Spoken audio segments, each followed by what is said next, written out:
तो welcome back to my YouTube channel. Start करते हैं आज का वीडियो। जैसा कि आप लोगों से मैंने कहा था कि मैं 8 मई 2022 में जो मेरा एग्ज़ाम हुआ था उसका क्वेश्चन पेपर लेकर आने वाली हूं। तो ये उसका क्वेश्चन पेपर आज मैं आपको 2 पार्ट में करके उसके सारे क्वेश्चन कंप्लीट करा दूंगी। तो ये पार्ट 1 है जिसमें कि हमारे 50 क्वेश्चन होने वाले हैं। हर क्वेश्चन को मैं बहुत अच्छे से बताऊँगी और उसका मतलब भी आपको बता दूँगी। यदि फिर भी कुछ नहीं समझ में आता है तो आप मुझसे पूछ सकते हैं। तो इसका नेक्स्ट एक वीडियो आपको आज मिल जाएगा, इसका नेक्स्ट यानी कि पार्ट 2 वीडियो आपको कल मिल जाएगा। तो चलिए वीडियो को स्टार्ट करते हैं। आपको थोड़ा धुंधला दिखाई देगा तो आपको वीडियो की अपनी क्वालिटी बढ़ा कर के वीडियो देखना है और वीडियो को स्किप करके बिल्कुल ना देखें। ठीक है, स्टार्ट करते हैं। क्वेश्चन नंबर 1, भारत में शरीर में भोजन से आयरन के कम अवशोषण का कौन सा कारण है? ए, भोजन के साथ चाय लेना, बी, केवल शाकाहारी भोजन लेना, सी, गेहूँ लेना, या डी, प्रतिदिन चावल लेना। तो देखिए इसका जो मेन कारण है वो है हमारा ऑप्शन नंबर ए। भारत में क्या है कि खाना खाते हैं तो उसके साथ चाय का प्रचलन बहुत ज़्यादा चलता जा रहा है, जिसके कारण क्या होता है कि चाय जो होती है आयरन का अवशोषण कम कर देती है बॉडी के अंदर, जिससे कि क्या होता है ब्लड की कमी आने शुरू हो जाती है।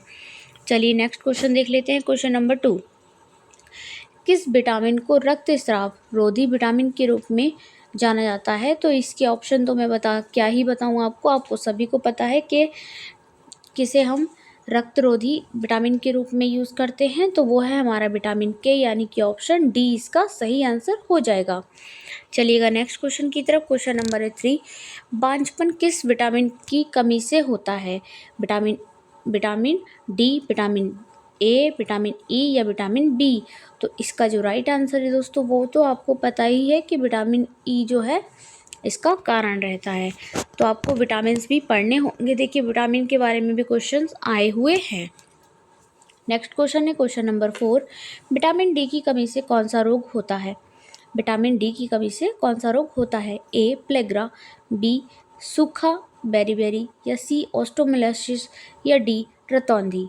तो इसका जो राइट आंसर है दोस्तों वो है हमारा ऑप्शन नंबर सी, यानी कि ऑस्टोमेलाइसिस। ऑस्टोमेलाइसिस में क्या होता है कि जो बोन्स होती हैं वो धीरे धीरे करके टेढ़ी होना शुरू हो जाती हैं, जिसको हम ऑस्टोमेलाइसिस कहते हैं। विटामिन डी की कमी से ये रोग हो जाता है। क्वेश्चन नंबर 5, 6 माह बाद शिशु का पूरक आहार शुरू करने के लिए एएनएम को माँ को क्या सिखाना चाहिए? देखिए ये एएनएम के दायित्व वाला जो टॉपिक है उसमें से ये क्वेश्चन है। तो ऑप्शन देख लेते हैं। ऑप्शन नंबर ए, कम से कम 2 साल तक स्तनपान जारी रखना, बी, स्तनपान बंद करना, सी, तला हुआ भोजन से पूरक भोजन शुरू करना, या डी, कच्चे भोजन से शुरू करें? तो इसका जो राइट आंसर है वो है हमारा ऑप्शन नंबर ए, यानी कि कम से कम 2 साल तक स्तनपान जारी रखना चाहिए। ठीक है, चलिएगा नेक्स्ट क्वेश्चन की तरफ। क्वेश्चन नंबर हमारा 6, 5 साल से कम उम्र के बच्चों के लिए पोषण का क्या महत्व है? ए, तेजी से वृद्धि और विकास, बी, बच्चा जंक फूड नहीं ले सकता, सी, यह अर्थव्यवस्था को प्रभावित करेगा, या डी, यह माँ पर निर्भर है? तो इसका जो राइट आंसर है दोस्तों वो है हमारा ऑप्शन नंबर ए। 5 साल के बच्चे को क्या है कि वो खेलता कूदता ज़्यादा है, उसको एक्टिविटी ज़्यादा करनी होती है, तो उसको खाना भी उसको ज़्यादा ही चाहिए होगा, तो जिससे कि उसका तेज़ी से वृद्धि और विकास होता है। नेक्स्ट क्वेश्चन है क्वेश्चन नंबर 7, एंथ्रोपोमेट्री सर्वे में एएनएम को क्या करना चाहिए? ए, भौतिक मापन लेना चाहिए, बी,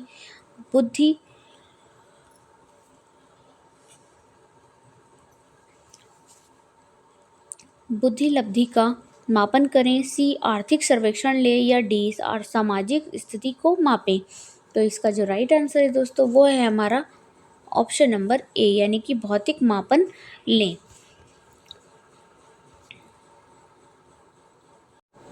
चलते हैं नेक्स्ट क्वेश्चन की तरफ। क्वेश्चन नंबर है हमारा 8, एएनएम को व्यक्तिगत स्वच्छता क्यों सीखनी चाहिए? ए, बीमार व्यक्ति की स्वच्छता का ख्याल रखना, बी, स्वास्थ्य व्यक्ति की देखभाल करने के लिए, सी, खुद को तैयार करने के लिए, या डी, कीटाणुनाशक तकनीक बनाए रखने के लिए?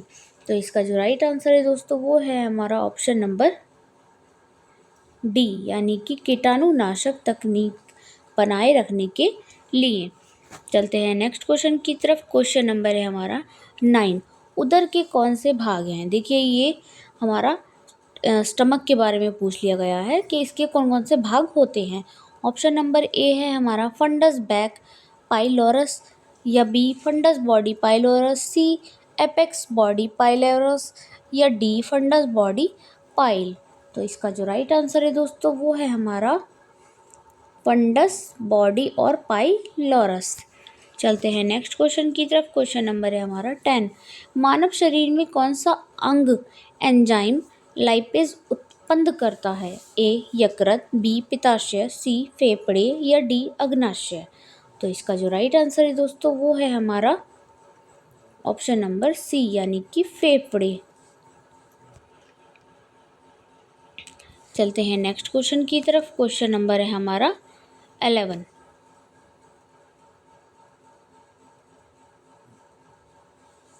फेफड़ों की बाहरी अवतरण परत को क्या कहते हैं? ए फुफ्फुस वरण, बी श्लेष्मा झिल्ली, सी श्वसनलियाँ, या डी ब्रोंकियल। तो इसका जो राइट आंसर है वो है हमारा ऑप्शन नंबर ए, यानी कि फुफ्फुसीय आवरण।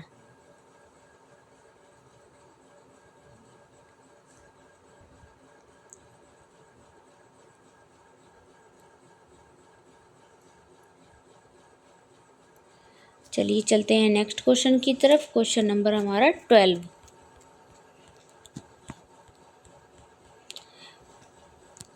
मैस्टिकेशन क्या होता है? ए चबाने का कार्य, बी पचाने का कार्य, सी निगलने का कार्य, या डी नष्ट करने का कार्य। तो इसका जो राइट आंसर है दोस्तों वो है हमारा ऑप्शन नंबर ए, यानी कि चबाने का जो कार्य होता है वो मैस्टिकेशन कहलाता है। नेक्स्ट क्वेश्चन है क्वेश्चन नंबर 13। थोड़ा सा आपको इसे क्वालिटी बढ़ाकर के वीडियो को देखना पड़ेगा दोस्तों, क्योंकि देखिए बहुत पुराना पेपर है, तो इसी तरीके का पेपर मुझे मिल पाया है। मूत्र पथ के संक्रमण को रोकने के लिए कौन सी स्वास्थ्य शिक्षा दी जानी चाहिए?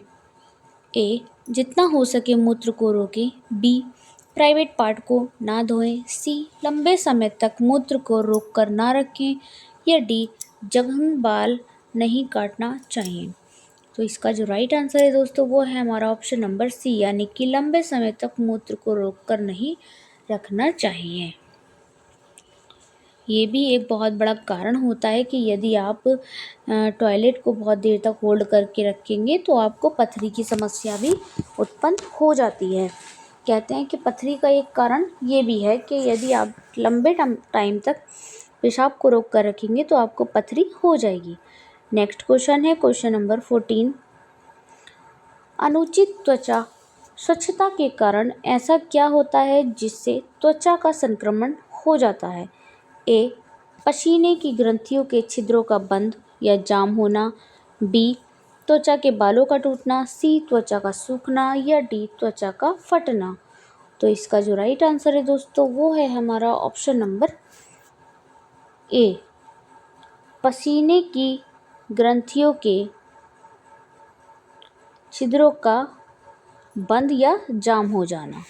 नेक्स्ट क्वेश्चन है क्वेश्चन नंबर 15। निम्नलिखित में से कौन मानसिक रूप से स्वस्थ व्यक्ति की विशेषताओं में से एक है? ए अधिक रक्षात्मक प्रतिक्रिया का उपयोग, बी लगातार अतीत में रहना, सी खुद की सीमा की उपेक्षा, या डी अच्छी दोस्ती और रिश्ते। तो 15 का जो राइट आंसर है दोस्तों वो है हमारा ऑप्शन नंबर डी, अच्छी दोस्ती और रिश्ते। नेक्स्ट क्वेश्चन है क्वेश्चन नंबर 16। एक सहज प्रतिक्रिया जो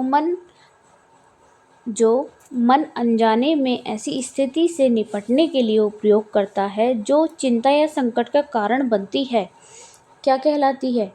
ए रक्षात्मक प्रतिक्रिया, बी तनाव प्रबंधन, सी पलायन अनुक्रिया, डी सुपर ईगो।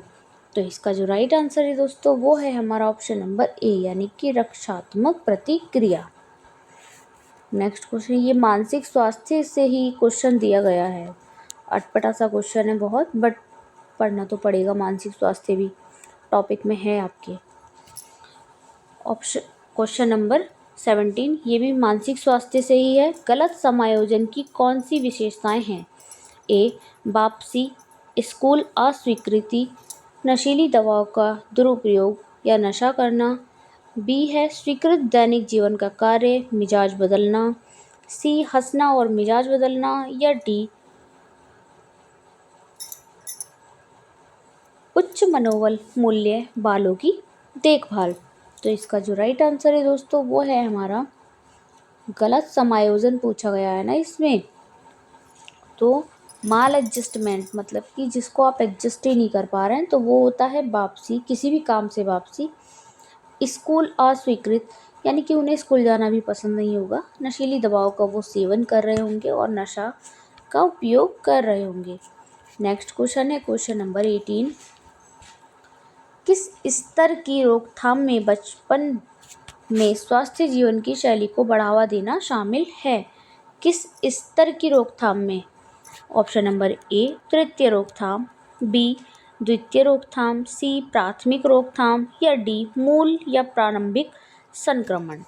तो 18 का राइट आंसर क्या हो जाएगा दोस्तों? 18 का जो राइट आंसर होगा, यहाँ बचपन की बात की है तो यहाँ जीवन का प्रारंभ ही हुआ है, तो इसमें जो आ जाएगा मूल या प्रारंभिक संक्रमण। क्वेश्चन नंबर 19 देख लेते हैं हम। निम्नलिखित में से किस चरण को संचारण के चैनल को अवरुद्ध करने का चरण माना जा सकता है? ए, खाद्य स्वच्छता के मानकों में सुधार। बी, रोग की अधिसूचना। सी, रोग की निगरानी। डी, बीमार व्यक्ति के प्रयोगशाला परीक्षण। तो इसका जो राइट आंसर है दोस्तों वो है हमारा ऑप्शन नंबर ए, यानी कि खाद्य स्वच्छता के मानकों में सुधार। नेक्स्ट क्वेश्चन की तरफ चलते हैं। क्वेश्चन नंबर है हमारा 20, कुकर खांसी यानी कि पर्टुसिस या व्होपिंग कफ के संचारण का तरीका क्या है? तो सभी को पता है कि खांसी जो होती है कैसे फैलती है, ये कम्युनिकेबल डिजीज़ है, तो सभी को इसका पता होगा। ऑप्शन नंबर ए है हमारा, संपर्क से फैलती है। बी, छोटी बूंदें यानी कि ड्रॉपलेट इन्फेक्शन। सी, प्रत्यक्ष। या डी, अप्रत्यक्ष। तो इसका जो राइट आंसर है दोस्तों वो है हमारा, सबसे तेज़ी से जो ये फैलती है छोटी छोटी बूंदें, या फिर हम कहते हैं जिसे ड्रॉपलेट इन्फेक्शन। चलते हैं नेक्स्ट क्वेश्चन की तरफ। क्वेश्चन नंबर 21, खसरा का कारक जीव क्या है? A, streptococcal bacilli. B, E coli. C, gram नकारात्मक स्ट्रेप्टोकोकल बैसिल। डी, एक सीरोटाइप के साथ सिंगल स्ट्रैंड अगच्छत आरएनए वायरस। तो इसका राइट आंसर क्या हो जाएगा दोस्तों? इसका जो राइट आंसर है वो है हमारा ऑप्शन नंबर डी, यानी कि एक सीरोटाइप के साथ सिंगल स्ट्रैंडेड आच्छादित आरएनए वायरस।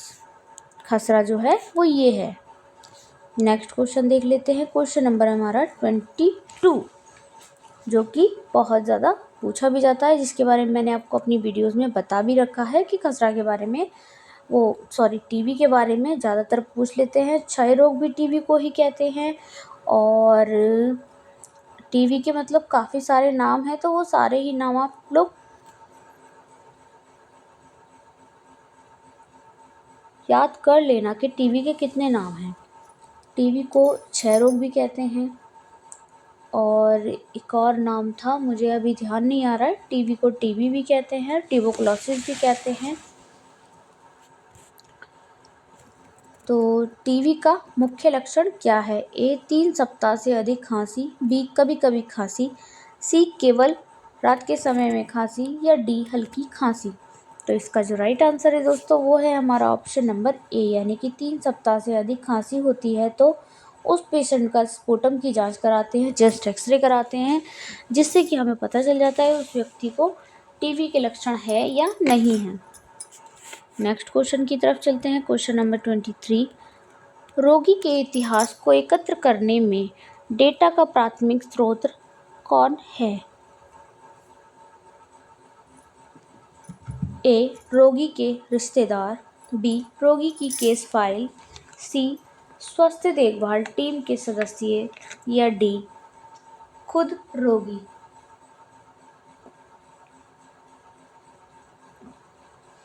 तो इसका जो राइट आंसर है दोस्तों वो है हमारा ऑप्शन नंबर डी, यानी कि खुद रोगी। देखिए, अगर रोगी इस स्थिति में है कि वो अपना ध्यान मतलब रख सकता है, या इतनी ज़्यादा उसकी रेयर कंडीशन नहीं है, तो इस स्थिति में तो रोगी ही अपना डाटा कलेक्ट कर सकता है। जो भी उसके डॉक्यूमेंट हैं, जो भी उसकी दवाइयाँ हैं, मेडिसिन हैं, बाकी फैमिली वाले रखते हैं। नेक्स्ट क्वेश्चन की तरफ चलते हैं। क्वेश्चन नंबर, इसका जो राइट आंसर है वो है ऑप्शन नंबर डी, यानी कि खुद रोगी। चलिए चलते हैं नेक्स्ट क्वेश्चन की तरफ। क्वेश्चन नंबर 24, हाइपोग्लाइसीमिया क्या है? हाइपोग्लाइसीमिया की बात यहाँ की जा रही है। ऑप्शन नंबर ए, रक्त में ऑक्सीजन का निम्न स्तर, बी शरीर में ऑक्सीजन का निम्न स्तर, सी शरीर में रक्त का निम्न स्तर, या डी रक्त में कार्बन डाइऑक्साइड का निम्न स्तर। तो इसका जो राइट आंसर है दोस्तों वो है हमारा ऑप्शन नंबर ए, यानी कि रक्त में ऑक्सीजन का निम्न स्तर। नेक्स्ट क्वेश्चन है क्वेश्चन नंबर 25, शारीरिक परीक्षण के दौरान फेफड़ों की आवाज़ का आकलन करने के लिए किस विधि का प्रयोग किया जाता है? ऑप्शन नंबर ए, अवलोकन, बी परिस्पर्शन, सी आघात, या डी ऑस्कल्टेशन। ऑस्कल्टेशन जो होता है वो आला, जिसे स्टेथोस्कोप कहते हैं, उसको लगा करके छाती पर देखता है डॉक्टर, तो उसको आवाज़ से समझ में आ जाता है। यहाँ वही बात की जा रही है। तो इसका जो राइट आंसर हो जाएगा दोस्तों वो है हमारा ऑप्शन नंबर डी, यानी कि ऑस्कल्टेशन। नेक्स्ट क्वेश्चन की तरफ चलते हैं। क्वेश्चन नंबर है हमारा 26, पेट के शारीरिक जांच के दौरान एक नर्स कैसे पहचानेगी कि पेट में तरल पदार्थ या गैस या ठोस भरा है? ए अवलोकन द्वारा, बी ऑस्कल्टेशन द्वारा, सी कानों से ध्वनि सुनने से, या डी आघात से। तो इसका जो राइट आंसर है दोस्तों वो है हमारा ऑप्शन नंबर डी, यानी कि आघात से।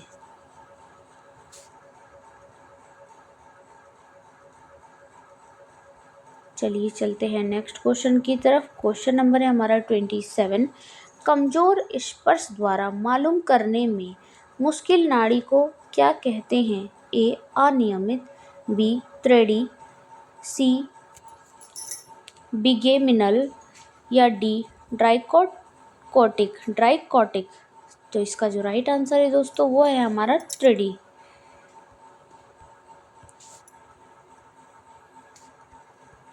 नेक्स्ट क्वेश्चन की तरफ चलते हैं। क्वेश्चन नंबर हमारा 28,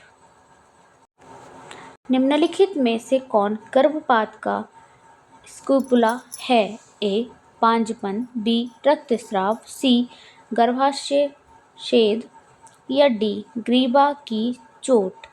तो इसका जो राइट आंसर है दोस्तों वो है हमारा ऑप्शन नंबर ए, यानी कि बांझपन। नेक्स्ट क्वेश्चन की तरफ चलते हैं। क्वेश्चन नंबर है हमारा 29, अगर वीडियो पसंद आए दोस्तों तो वीडियो को लाइक और अपने दोस्तों के साथ शेयर करना बिल्कुल ना भूलें। साथ ही साथ चैनल को सब्सक्राइब करके बेल आइकन को ज़रूर से दबा लें, जिससे कि आपको इसका नेक्स्ट पार्ट भी जल्दी और आसानी से मिल जाए। नेक्स्ट क्वेश्चन है क्वेश्चन नंबर 29, उस स्थिति के लिए किस शब्दावली का प्रयोग किया जाता है जहां रोगी को लेटते समय सांस लेने में कठिनाई महसूस होती है? ए एपीनिया, बी म्लिपी एपेनिया, सी ऑर्थोपीनिया, या डी डिस्पीनिया। तो 29 का जो राइट आंसर है दोस्तों वो है हमारा ऑर्थोपीनिया। नेक्स्ट क्वेश्चन है क्वेश्चन नंबर 30, संक्रामक रोग से ग्रसित रोगी द्वारा कमरे या भवन को खाली करने के बाद कीटाणु रहित करना क्या कहलाता है? ए कीटाणु शोधन, बी टर्मिनल कीटाणु शोधन, सी एसेप्सिक, डी कीटाणुनाशक तकनीक। तो इसका जो राइट आंसर है दोस्तों वो है हमारा टर्मिनल कीटाणु शोधन। नेक्स्ट क्वेश्चन है क्वेश्चन नंबर 31। भ्रूण के जीवन क्षम होने से पहले गर्भावस्था की समाप्ति को कहा जाता है? ए प्रत्यारोपण, बी गर्भपात, सी ओव्यूलेशन या डी प्रसव। तो इसका जो राइट आंसर है दोस्तों वो है हमारा ऑप्शन नंबर बी यानी कि गर्भपात। अगर भ्रूण पहले ही अपना जीवन खो देता है, गर्भावस्था से पहले ही लिखा है ना, गर्भावस्था की समाप्ति को क्या कहेंगे, तो उसे हम अबॉर्शन कहेंगे। नेक्स्ट क्वेश्चन देख लेते हैं। क्वेश्चन नंबर है हमारा 32। NIPI की गाइडलाइन के अनुसार गर्भावस्था के दौरान आयरन की गोलियां किस महीने से शुरू की जाती हैं? तो देखिए इसका जो राइट आंसर है दोस्तों वो है हमारा ऑप्शन नंबर बी यानी कि आयरन की जो गोलियां हैं वो चौथे महीने से शुरू की जाती हैं। उसके पहले स्टार्टिंग के 12 हफ्ते तक हम सिर्फ उसे फॉलिक एसिड खिलाते हैं जो कि उसका न्यूरल डिजीज़ से बचाता है और उसकी बोन को रिपेयर करने में मदद करता है, उसका माइंड डेवलप करता है और उसे कोई भी उसको न्यूरो से कोई भी डिजीज़ उसको नहीं होती है, जैसे कि स्पाइनल बाइफिडा है या कोई भी कंजक्टाइवल एनोमलीज उसको नहीं होती है। नेक्स्ट क्वेश्चन देख लेते हैं। क्वेश्चन नंबर है हमारा 33। एमटीपी अभियान 1971 के भारतीय कानून के अनुसार गर्भपात की अनुमति केवल किस सप्ताह तक है? अब ये क्वेश्चन जो है एमटीपी यानी कि अबॉर्शन वाले चैप्टर में से आपसे पूछा गया है। तो ऑप्शन देख लेते हैं। ऑप्शन नंबर ए 10, बी है 24, सी 20 या डी 28। तो इसका जो राइट आंसर है दोस्तों वो है हमारा ऑप्शन नंबर सी यानी कि 20 सप्ताह तक आप यदि बच्चे में कोई भी कंजेनाइटल अबनॉर्मलिटी है या फिर किसी तरीके की माँ को दिक्कत परेशानी है या कोई भी ऐसा कुछ अबनॉर्मलिटी हमें दिखाई देती है, तो जो एमटीपी का एक्ट है 1971 वो आपको अबॉर्शन की परमिशन देता है 20 सप्ताह तक। तो इसका जो राइट आंसर है वो है हमारा ऑप्शन नंबर सी यानी कि 20 सप्ताह। नेक्स्ट क्वेश्चन है क्वेश्चन नंबर 34। कौन सा हाइपर एमेसिस ग्रेविडेरम के लिए परावर्तन पूर्व कारक नहीं है? ए एकाधिक गर्भावस्था यानी कि twins pregnancy, B primipara यानी कि पहली प्रेगनेंसी, सी पहली तिमाही यानी कि वो फर्स्ट ट्राइमेस्टर या डी कुपोषण। तो इसका जो राइट आंसर है दोस्तों वो है हमारा ऑप्शन नंबर डी यानी कि कुपोषण, क्योंकि कुपोषण से ही हाइपरइमेसिस ग्रेविडेरम भी हो सकता है। नेक्स्ट क्वेश्चन की तरफ चलते हैं। क्वेश्चन नंबर है हमारा 35। प्लेसेंटा प्रीविया कितने प्रकार के होते हैं? ए 1, बी 2, सी 3 या डी 4। तो प्लेसेंटा प्रीविया जो होते हैं वो 4 प्रकार के होते हैं। एक होता है मिड, एक मॉडरेट, एक सीवियर, मतलब कि स्टेज होती हैं, स्टेज 1, स्टेज 2, स्टेज 3। कभी कभी क्या होता है इसमें बहुत थोड़ा सा सर्विस का पार्ट लिया जाता है, कभी कभी उससे थोड़ा सा ज़्यादा आ जाता है, या फिर थर्ड स्टेज में क्या होता है कि वो आधा सर्विस को कवर कर लेता है और फोर्थ स्टेज में क्या होता है कि प्लेसेंटा ही नीचे होता है और बेबी ऊपर रहता है। उस वाली स्थिति को फोर्थ कैटेगरी में रखा गया है। तो इसीलिए इसका जो राइट आंसर है वो है हमारा ऑप्शन नंबर डी यानी कि 4। प्लेसेंटा प्रीविया कितने प्रकार के होते हैं? तो 4 प्रकार के होते हैं। नेक्स्ट क्वेश्चन की तरफ चलते हैं हम। क्वेश्चन नंबर है हमारा 30। तो नेक्स्ट क्वेश्चन है हमारा 36। प्रसव के दौरान संक्रमण को रोकने के लिए कितने क्लीन्स की जांच करनी पड़ती है? तो देखिए अभी तक जो है 7C आ चुका है, बट जिस समय हमने एग्ज़ाम दिया था उस समय इसका जो राइट आंसर था वो 5C ही था, यानी कि clean surface, clean cord, clean clamp, clean hand और क्लीन इंस्ट्रूमेंट, कुछ ऐसे करके 5C थे, बट अभी जो है बढ़ चुका है, ये 7C हो गया है। नेक्स्ट क्वेश्चन है क्वेश्चन नंबर 37। अबगार स्कोर, देखिए अब अबगार स्कोर यानी कि न्यूबॉर्न से रिलेटेड क्वेश्चन आ गए हैं। तो क्वेश्चन देख लेते हैं 37। अबगार स्कोर 4 से 6 को नवजात में क्या माना जाता है? ए शून्य, बी गंभीर तनाव, सी हल्का तनाव या डी कोई अवसाद नहीं। तो इसका जो राइट आंसर है दोस्तों वो है हमारा ऑप्शन नंबर सी यानी कि हल्का तनाव। नेक्स्ट क्वेश्चन देख लेते हैं, क्वेश्चन नंबर 38। ये भी न्यूबॉर्न से ही है। नवजात शिशु के शरीर का तापमान बनाए रखने के लिए क्या प्रोत्साहित करना चाहिए? ए माँ के साथ त्वचा से त्वचा का संपर्क, बी बच्चे को रबर शीट पर रखना, सी बच्चे को खिड़कियों के पास रखना या डी बच्चे को ठंडी दीवार के पास रखना। तो इसका जो राइट आंसर है दोस्तों वो है हमारा ऑप्शन नंबर ए यानी कि बच्चे को माँ के साथ त्वचा से त्वचा का संपर्क यानी कि स्किन टू स्किन कांटेक्ट रखने से बच्चे के जो शरीर का तापमान है वो नॉर्मल बना रहता है। Question number 39। प्रसव के दौरान कीटाणु रहित उपकरणों और गर्भनाल बंधन का उपयोग करके नवजात शिशु में किस रोग को रोका जा सकता है? A hepatitis, B anaemia, C tetanus या डी नेत्र श्लेष्मा शोध। नेत्र श्लेष्मा शोध यानी कि आंखों में सूजन जो आ जाती है उसे कहते हैं कंजक्टिवाइटिस, भी इसी को बोला जाता है। तो इसका जो राइट आंसर है दोस्तों वो है हमारा ऑप्शन नंबर सी यानी कि टेटनस से हम उस बच्चे को बचा लेते हैं। नेक्स्ट क्वेश्चन है क्वेश्चन नंबर 40। निम्नलिखित में से किसे गर्भधारण का सकारात्मक संकेत माना जाता है? ए भ्रूण संचलन, बी गर्भाशय का परिवर्तन, सी स्तन परिवर्तन, डी मॉर्निंग सिकनेस। तो देखिए इसका जो राइट आंसर है दोस्तों वो है हमारा ऑप्शन नंबर ए यानी कि भ्रूण संचलन। भ्रूण संचलन मतलब कि जब आपको पेट में अपने हलचल महसूस हो रही है, इट मीन्स आप प्रेग्नेंट हैं। सकारात्मक संकेत यही माना जाता है। अब बात आती है स्तन परिवर्तन, गर्भाशय का परिवर्तन। तो देखिए कभी कभी वैसे भी इंसान मोटे हो जाते हैं तो वो कोई एक मेन साइन हम नहीं मान सकते कि वो प्रेग्नेंट है। ठीक है।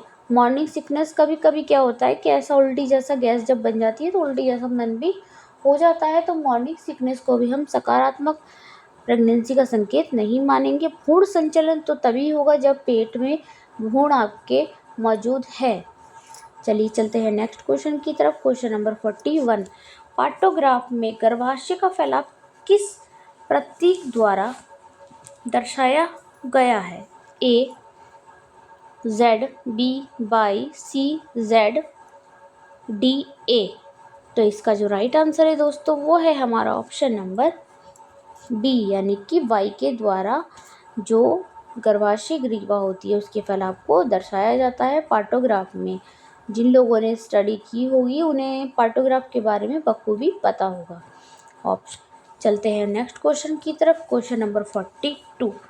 बच्चे की डिलीवरी प्रसव के किस चरण में होती है? ए प्रथम चरण, बी दूसरा चरण, सी तीसरा चरण या डी चौथा चरण। तो चलिए डिलीवरी के पहले चरणों की बात कर लेते हैं। इसमें चरण तो बिल्कुल ठीक लिख के हैं 1 2 3 4, क्योंकि 4 चरण ही डिलीवरी में होते हैं। फर्स्ट चरण जो रहता है वो डायलिटेशन का रहता है, जिसमें कि हम देखते हैं कि जो ग्रीवा है, यूट्रस का जो मुंह है वो कितना खुल गया है, उसका डायलिटेशन कितना हुआ है। सेकंड स्टेज में बच्चा डिलीवर हो जाता है। थर्ड स्टेज जो होती है प्लेसेंटा आउट की होती है और फोर्थ स्टेज जो होती है ऑब्जर्वेशन की होती है, यानी कि अंडर ऑब्जर्वेशन माँ और बच्चे दोनों को रखा जाता है। तो प्रसव की मैंने चारों स्टेज आपको बता दी हैं दोस्तों। वीडियो पसंद आती है तो वीडियो को लाइक और अपने दोस्तों के साथ शेयर ज़रूर करें। साथ ही साथ चैनल को सब्सक्राइब करना बिल्कुल ना भूलें। आज मैंने देखा था कि सब्सक्राइबर तो 80% ही हैं जो देख रहे हैं वीडियोस, बट नॉट सब्सक्राइबर ज़्यादा वीडियोस देखते हैं। तो भाई जब वीडियो देख रहे हैं तो सब्सक्राइब भी कर लीजिए चैनल को। सब्सक्राइब करने में तो कुछ भी नहीं जाता है। तो इसका जो राइट आंसर है दोस्तों वो है हमारा ऑप्शन नंबर बी यानी कि दूसरा चरण। सेकंड स्टेज में जो है बेबी की डिलीवरी हो जाती है। थर्ड स्टेज प्लेसेंटा आउट और fourth stage is observation stage under observation महिला को और बच्चे को 4 घंटे के लिए रखा जाता है, जिसे कि हम 4th स्टेज भी कहते हैं। नेक्स्ट क्वेश्चन है क्वेश्चन नंबर 43। निम्नलिखित में से कौन प्रसव के चौथे चरण के प्रबंधन के रूप में नहीं किया जाता? ऑप्शन नंबर ए, माँ को पेरिनियल वॉश। बी, रक्तस्राव, नाड़ी और रक्तचाप का आकलन करने के लिए। सी, माँ की त्वचा के रंग और बच्चे की स्थिति का निरीक्षण करने के लिए। डी, प्लसंता और गर्भनाल का आकलन करने के लिए। तो इसका जो राइट आंसर है दोस्तों वो है हमारा ऑप्शन नंबर डी, यानी कि प्लसंटा और गर्भनाल का आकलन करने के लिए। यहाँ पूछा गया है कि चौथी स्टेज के प्रबंधन के रूप में नहीं किया जाता है। तो ये जो है प्लसंटा 3rd स्टेज में आता है, और गर्भनाल अगर हम देखेंगे तो चौथे स्टेज की भी बात की बात है। अगर आकलन आपको करना है तो आप कर सकते हैं। चलते हैं नेक्स्ट क्वेश्चन की तरफ। क्वेश्चन नंबर है हमारा 44। क्वेश्चन नंबर 44, ओलिगोहाइड्रोमिनोस क्या है? ए, अमनियोटिक द्रव 1500 मिलीलीटर से अधिक है। बी, अमनियोटिक द्रव 1500 मिलीलीटर से कम है। सी, अमनियोटिक द्रव 300 मिलीलीटर से कम है। या डी, अमनियोटिक द्रव 300 मिलीलीटर से अधिक है। तो इसका जो राइट आंसर है दोस्तों वो है हमारा ऑप्शन नंबर बी। यहाँ ओलिगो पूछा गया है, तो ओलिगो मीन्स होता है कि ज़्यादा, ठीक है। पॉली माने होता है कम, तो इसका जो राइट आंसर है ऑप्शन नंबर बी, यानी कि अमनियोटिक द्रव 1500 मिलीलीटर से कम है। नेक्स्ट क्वेश्चन है क्वेश्चन नंबर 45। इस वाली वीडियो में सिर्फ मैं 50 क्वेश्चन कराने वाली हूँ दोस्तों। इसका जो नेक्स्ट पार्ट है वो आपको कल मिल जाएगा। वीडियो पसंद आए तो वीडियो को स्किप करके बिल्कुल न देखें, अपने दोस्तों के साथ शेयर अवश्य करें। क्वेश्चन नंबर है हमारा 45। गर्भावस्था के 36 सप्ताह में गर्भाशय कोश शरीर के किस अंग में पहुंचता है? ए, डिसिप्सिव, symphysis pubis. B, xiphisternum. C, नाभि और जिफी स्टर्नम के बीच। या डी, नाभि के बीच। तो इसका जो राइट आंसर है दोस्तों वो है हमारा ऑप्शन नंबर बी, यानी कि जिफी स्टर्नम तक जो है गर्भाशय कोश 36 सप्ताह में पहुंच जाता है, जिफी स्टर्नम के बीच। नेक्स्ट क्वेश्चन की तरफ चलते हैं। क्वेश्चन नंबर है हमारा 46। पेल्विक नस में दबाव के कारण गर्भावस्था में आमतौर पर कौन सा संकेत मिलता है? ए, पीठ दर्द। बी, वेरिकोज नस। सी, कब्ज।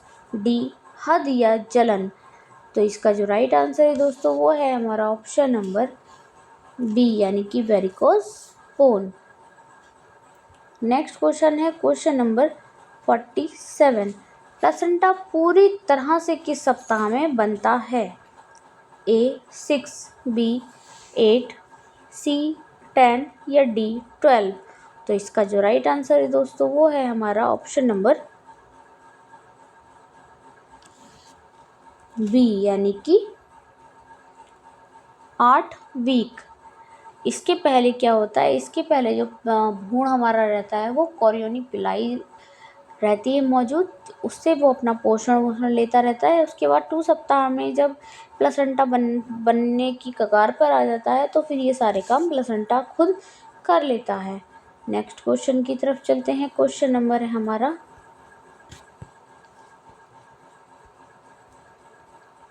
48।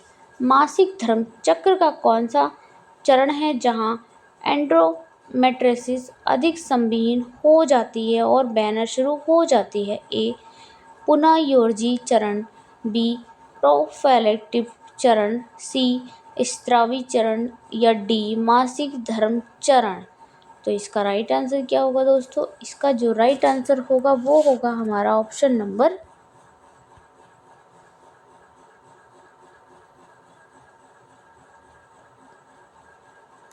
बी, यानी कि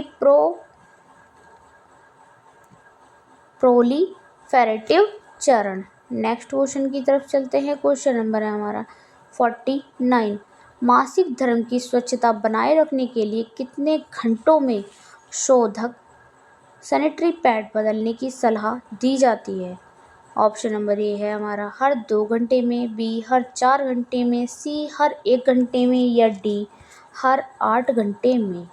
तो देखिए इसका जो राइट आंसर है वो है हमारा ऑप्शन नंबर बी, यानी कि हर 4 घंटे में पैड बदलने की सलाह दी जाती है, जिससे कि आपकी बॉडी या आपके इंटरनल ऑर्गन में किसी तरीके का इन्फेक्शन ना हो। नेक्स्ट क्वेश्चन है क्वेश्चन नंबर 50, और बाकी के बचे हुए 50 क्वेश्चन मैं कल आपको वीडियो दे दूंगी दोस्तों। अभी ये पार्ट 1 है, इसका पार्ट 2 भी आपके लिए बहुत जल्द आएगा। ये जो पेपर है एग्ज़ाम पेपर, ये 8/5/2022 में जो एग्ज़ाम हुआ था लखनऊ में, वही वाला पेपर है। क्वेश्चन नंबर 50 देख लेते हैं। निम्नलिखित में से कौन सी स्थिति है जिसके तहत एमटीपी अधिनियम के तहत गर्भावस्था को समाप्त किया जा सकता है। देखिए वही मैंने जो चीज़ें अभी ऊपर बताई थी वो यहाँ क्वेश्चन के ऑप्शंस में आपको देखने के लिए मिल जाएगा। ए, जुड़वा गर्भावस्था। बी, भ्रूण के स्वास्थ्य होने की संभावना। सी, बच्चे के गंभीर विकलांगता के साथ पैदा होने का जोखिम। डी, सिजेरियन सेक्शन द्वारा प्रसव का जोखिम। तो इसका जो राइट आंसर है दोस्तों वो है हमारा ऑप्शन नंबर सी, यानी कि बच्चे के गंभीर विकलांगता के साथ पैदा होने का जो जोखिम रहता है, इसीलिए ज़्यादा एमटीपी एक्ट भी चलाए गए हैं और भी बहुत सारी चीज़ें चलाई गई हैं जिससे कि पॉपुलेशन को बेवजह किसी उससे ना ही मारा जाए। वीडियो पसंद आई तो वीडियो को लाइक करें, अपने दोस्तों के साथ शेयर करें, साथ ही साथ चैनल को सब्सक्राइब करके बेल आइकन को दबाना बिल्कुल ना भूलें। मिलते हैं आपसे अपनी अगली वीडियो में, इसके पार्ट 2 में।